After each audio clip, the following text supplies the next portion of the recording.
இந்த loud speaker பேசுறத கொஞ்சம் கேளுங்க மக்களே. தளபதி இந்த A4 ஷீட்ல எழுதிருக்கோம் பாருங்க, அதை அப்படியே பேசி விடுங்க. சனாதன கட்சி அழிக்கிறதா எங்களோட நோக்கம் சொல்லி கட்சி ஆரம்பிச்சு விட்டு 2001 பிஜேபி கூட ஏன் திமுக கூட்டணி வச்சு அப்படின்னு கேளுங்க. சோ அப்படி கேட்டுட்டா அதுக்கு எதிராக எதுவும் பாயிண்ட் அவங்களால கேட்க முடியாதா? தன்னை ஒரு பேச்சாளர் நினைச்சிட்டு இருக்க இந்த பேரிக்கா மண்ட சமீபத்துல தளபதி விஜய்களை பற்றியும் தாவேக்கா தொண்டர்களையும் மம்புழுக்கிற மாதிரி இந்த பொண்ணு பேசிட்டு இருக்கு. குறிப்பா பார்ட் 1 பார்ட் 2 அந்த மாதிரி வீடியோ போட்டுட்டு இருக்கு. இந்த வீணா போன கேஸ் இப்போ ரீசெண்டா ஸ்டோரியில வம்புலுக்கு ஆரம்பிச்சிருச்சு தளபதி ஃபேன்ஸ். இந்த பேரிக்கா மண்ட தளபதி விஜயர்களையும் தாவேகா கட்சியை பத்தி ஒரு வீடியோ போட்டுச்சு. நம்ம பசங்க சும்மா இருப்பாங்களா, கொஞ்சம் வச்சு போய் கமெண்ட் பண்ண ஆரம்பிச்சாங்க. இதுதான் நல்ல சான்ஸ் அப்படின்னு அதையே இந்த புது பொழப்பா வச்சுக்க ஆரம்பிச்சிச்சு. நிறைய விஷயம் பேசிட்டு இருந்தது, இப்ப தாவேகா பத்தி மட்டும் தான் பேசிட்டு இருக்கு. இதோட இன்ஸ்டா ஸ்டோரி நீங்க பாருங்க, உங்களுக்கே தெரியும்.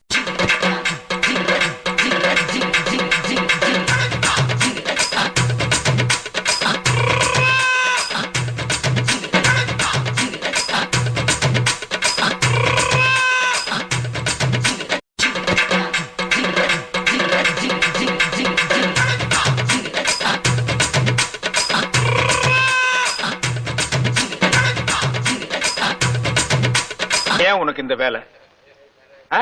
நீ வாங்குற இந்த 10-5 பிச்சைக்கு இது தேவைதானா? ஏமா எமதாதகி ஒரு லவுட் ஸ்பீக்கரு எவனோ எங்கேயோ பப்புல குடிச்சு போட்டு ஆடிட்டு இருக்கியா, அதை எங்க கிட்ட நீ குத்தி காட்டுற. எவனோ ஆடிட்டு போறான், நீ எதுக்கு எங்களால சொல்லிட்டு இருக்க? மத்தவங்க அறிவாலயத்துல விட்ட மாதிரி நீ எங்க ஆத்துல விட்டுட்டு வந்துட்டிய அவங்க அறிவை. என்ன நீ பேசுற? ஏமா லவுடு, இப்ப இந்த விஷயத்த வாய்கிரி நீ ஸ்டோரி வைக்கிறீ. இதுக்கு முன்னாடி இவரை SC விஜய் பேசல எங்க கூட அப்படின்னு சொல்லி மீடியா ஒரு பொய்யான கிரியேட் பண்ணாங்க. அது உனக்கு தெரியுமா? அதை பத்தி பேச துப்பு இல்ல. வந்துட்டாங்க மேடம்.